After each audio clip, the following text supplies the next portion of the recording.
Hello everyone, வணக்கம். இன்னைக்கு இந்த வீடியோல பார்க்க போறது ஒரு பர்த்டே கிஃப்ட் மேக்கிங் வீடியோ தான்.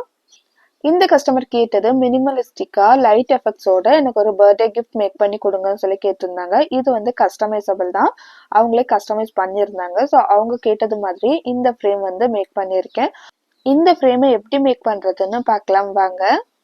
ஃபர்ஸ்ட் திங், ரெசின் அப்படின்றது ஒரு கெமிக்கல் காம்பனன்ட். ஸோ வந்து சேஃப்டி ப்ரிகாஷன் ஃபாலோ பண்ண வேண்டியது ரொம்ப ரொம்ப முக்கியங்க. அதுக்கு வந்து நான் மாஸ்க்கும் க்ளவுஸும் எடுத்திருக்கேன். இது வந்து பார்த்தீங்கன்னா 5 இன்ச்சஸ் இருக்கக்கூடிய ஒரு ஹார்டின் ஷேப்பில் இருக்கக்கூடிய மோல்டு தான். ஸ்டார்டிங்லேயே நம்ம லைட்டிங்ஸை வந்து அந்த ஷேப்பில் வந்து செட் பண்ணி வச்சிடணும். இது மெல்லிசான கம்பி மாதிரி இருக்கும். ஸோ ஹேண்டில் பண்ணும்போது ரொம்பவே கேர்ஃபுல்லாக ஹேண்டில் பண்ணணும். லைட்டிங்ஸ் ஆட் பண்ண போறீங்கன்னா அது அப்பப்போ செக் பண்ணிக்கோங்க. நம்ம கொஞ்சம் ஹார்ஷாக ஹேண்டில் பண்ணாலும் அது வந்து கட் ஆகி லைட் எரியாது. ஸோ அப்பப்போ செக் பண்ணிகிட்டே இருக்கிறது ரொம்பவே முக்கியங்க. ஸோ இந்த ஷேப்பில் மேக் பண்ணி வச்சுட்டு அடுத்ததாக வந்து பார்த்தீங்கன்னா மோல்டை வந்து க்ளீன் பண்ணிக்கணும். மோல்ட் க்ளீன் பண்ணுறதுக்காக நான் வந்து செல்லோ டேப் எடுத்திருக்கேன். இந்த மாதிரியான டிரான்ஸ்பரண்ட்டாக இருக்கக்கூடிய செல்லோ டேப் யூஸ் பண்ணுங்க. யூஸ் பண்ணி நல்லா ஒத்தி ஒத்தி எடுத்தாவே அதில் இருக்க டஸ்ட் எல்லாம் வந்துடும். ஏன்னா இது சிலிக்கான் மோல்டு அப்படின்றதுனால ஈஸியா டஸ்ட் ஆயிரும். கூடவே நம்ம முன்னாடி ஒரு ப்ராஜெக்ட் யூஸ் பண்ணிருப்போம் இல்லையா, அதோட கிளிட்டர்ஸும் அங்கங்க ஓட்டிட்டு இருக்கும். ஸோ வந்து இந்த ஸ்டெப் கண்டிப்பா ஃபாலோ பண்ணுங்க. நெக்ஸ்ட் வந்து ரெசின் அண்ட் ஹார்ட்னர் அளந்து எடுத்துட்டு நம்ம நல்லா மிக்ஸ் பண்ணிக்கலாம். இன்னைக்கு நான் யூஸ் பண்றது 2:1 ரேஷியோ இருக்கக்கூடிய ரெசின் அண்ட் ஹார்ட்னர் தான்.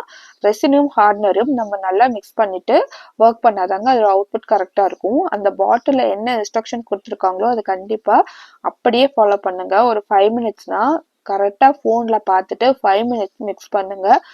நம்ம வந்து மிக்ஸ் பண்ணும்போது டிரான்ஸ்பரண்ட்டாக ஆயிரும். ஸோ எல்லாமே கரெக்டாக மிக்ஸ் ஆயிருக்குன்னு நினச்சிட்டு நம்ம வந்து ஒர்க் பண்ண ஸ்டார்ட் பண்ணிடுவோம். ஃபைனலாக பார்த்தீங்கன்னா அங்கங்கே ரெசினும் ஹார்ட்னரும் மிக்ஸ் பண்ணாமல் ஒரு ஸ்டிக்கி எஃபெக்ட் இருக்கும். ஸோ வந்து அந்த பாட்டிலில் என்ன இன்ஸ்ட்ரக்ஷன் கொடுத்துருக்காங்களோ அதை கரெக்டாக ஃபாலோ பண்ணிக்கோங்க. இந்த மோல்டுக்கு வந்து பார்த்தீங்கன்னா இந்த அளவுக்கு ரெசின் எல்லாம் தேவைப்படாது. நான் இன்னும் நிறைய ப்ராஜெக்ட் செய்யறதுனால 100 கிராம் ரெசினும் 50 கிராம்ஸ் ஹார்ட்னரும் எடுத்துட்டு நல்லா மிக்ஸ் பண்ணிக்கிறேன். ஸோ வந்து நீங்க இந்த ப்ராஜெக்ட் மட்டும்தான் பண்றீங்கன்னா இதுக்கேற்ற மாதிரி அளவு கம்மியாக எடுத்துக்கோங்க. நிறைய ப்ராஜெக்ட் இருந்துச்சுன்னா அது ஒன்றும் ப்ராப்ளம் இருக்காது. நெக்ஸ்ட் நம்ம யூஸ் பண்ணிக்கலாம். அளவுக்கு அதிகமான ரெசின் அண்ட் ஹார்ட்னரும் வேஸ்ட் ஆகிறதுக்கு சான்ஸ் இருக்கு. ஸோ வந்து இந்த மோல்டுக்கு வந்து பேஸ் கோட் ஒரு 30 கிராம் ரெசினும் அதில் 15 கிராம் ஹார்ட்னரும் கரெக்டாக இருக்கும் பேஸ் கோட் கொடுக்கறதுக்கு. நான் வந்து நிறைய ப்ராஜெக்ட் செய்யறதுனால கொஞ்சம் எக்ஸ்ட்ரா எடுத்திருக்கேன். ஸோ வந்து எந்த அளவுக்கு முடியுமோ அந்த அளவுக்கு நல்லா ஸ்லோவாக மிக்ஸ் பண்ணிக்கோங்க. ரெசின் அண்ட் ஹார்ட்னர் மிக்ஸ் பண்ணும்போது நல்லா ஃபாஸ்ட்டாக மிக்ஸ் பண்ணோம்னா நிறைய பபிள்ஸ் வரும். இது வந்து ப்ராஜெக்ட் வந்து அஃபெக்ட் ஆகும். நல்லா ஸ்லோவாக மிக்ஸ் பண்ணதுக்கு அப்புறமா ஒரு 10 மினிட்ஸ் ரெஸ்ட் ஆக விட்டோம்னா இருக்கிற கொஞ்சம் பபிள்ஸ் கூட ரிலீஃப் ஆயிரும். ஸோ வந்து ஒரு 10 மினிட்ஸ் ரெஸ்ட் ஆகட்டும்.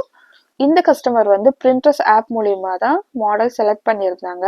அதில் வந்து ஃபுல்லாக டிரான்ஸ்பரண்ட்டாக இருந்தது. ஸோ அவங்க கேட்டது மாதிரியே பேஸ் கோட் வந்து டிரான்ஸ்பரண்ட்டாக மேக் பண்ணலான் இருக்கேன். மோடில் வந்து லைட்டிங் செட் பண்ணிக்கலாம். அடுத்தது வந்து பபிள் பஸ்டர் ஆட் பண்ணிட்டதுக்கு அப்புறமா நம்ம மிக்ஸ் பண்ணி வச்சிருக்கிற ரெசின் அண்ட் ஹார்ட்னர் ஆட் பண்ணிக்கிறேன்.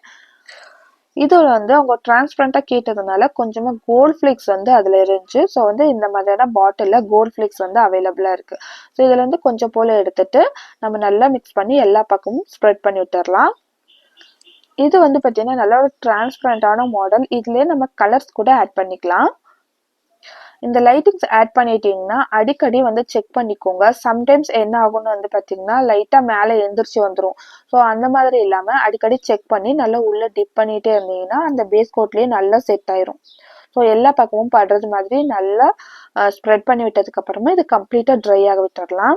இது ஒரு 8 to 10 hours வந்து ட்ரை ஆகணும். ரெசினோட க்யூரிங் டைம் வந்து ஒவ்வொரு ரெசினுக்கும் டிஃப்ரெண்ட் ஆகும். சில ரெசின் வந்து 24 hour க்யூர் ஆகும், சிலது வந்து 8 to 10 hours, சிலது வந்து 12 to 14 hours. இந்த மாதிரி க்யூரிங் டைம் டிஃப்ரெண்ட் ஆகும்.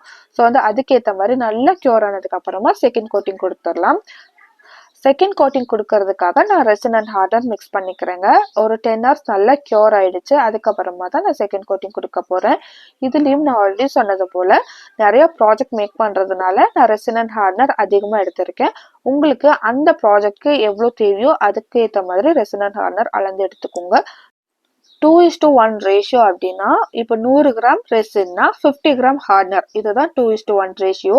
இந்த ரேஷியோலையும் நிறைய ப்ராடக்ட் டிஃப்ரெண்ட் இருக்குங்க. 1:1 ரேஷியோ, 1:3 ரேஷியோ, இந்த மாதிரி இருக்கு. அதுக்கேற்ற மாதிரி அளந்து எடுத்துக்கிறது ரொம்பவே முக்கியம். அடுத்ததாக வேர்டிங்ஸ், ஃபோட்டோஸ் இதெல்லாம் பிரிண்ட் பண்ணி எடுத்திருந்தேன். அதை வந்து ஆட் பண்ணிக்கிறேன். ஃபோட்டோஸ் வந்து ஆட் பண்ணும்போது நல்லா லேமினேஷன் பண்ணிட்டு ஆட் பண்ணிங்கன்னா அதோட லைஃப் நல்லா இருக்குங்க. ஸோ வந்து ஃபோட்டோஸ் அதுக்கப்புறமா அந்த கேலண்டர் அந்த வேர்ட்ஸ் இதெல்லாம் அலைன் பண்ணி வச்சுக்கிறேன். இந்த ஃப்ரேம்ல நான் பண்ண மிஸ்டேக் வந்து பாத்தீங்கன்னா அந்த டிரான்ஸ்பரண்ட் ஸ்டிக்கர் ஷீட் இந்த மாதிரியான டிரான்ஸ்பரண்டா இருக்கக்கூடிய ஒரு கிஃப்ட்டுக்கு நான் யூஸ் பண்ணது தான். அந்த மோல்டோட வச்சு பார்க்கும்போது இந்த லெட்டர்ஸ் எல்லாம் நல்லா தெளிவா தெரிஞ்சது.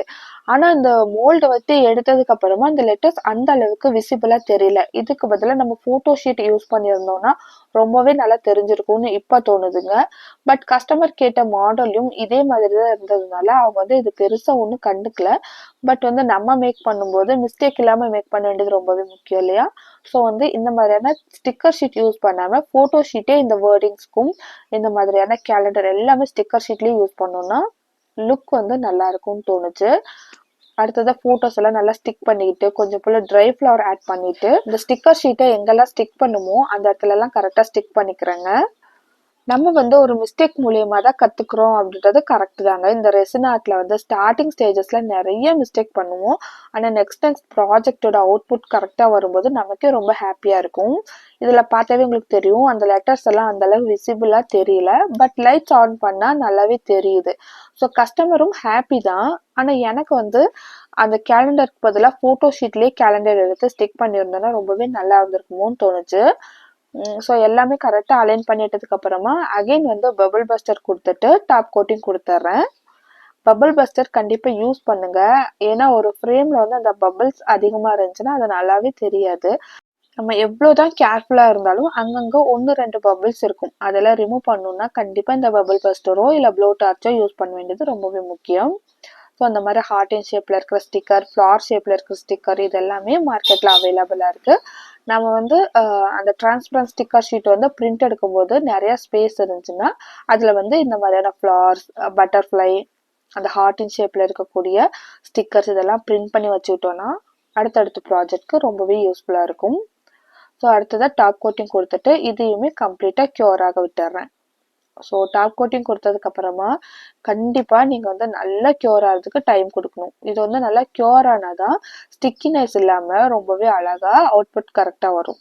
ஸோ இதுக்கப்புறமா இதையுமே நல்லா க்யூர் ஆனதும் நம்ம வந்து டிமோல்ட் பண்ணிக்கலாம். இது ஒரு 10 to 15 hours கம்ப்ளீட்டா க்யூர் ஆனதுக்கு அப்புறமா நான் இப்போ எடுத்திருக்கேங்க.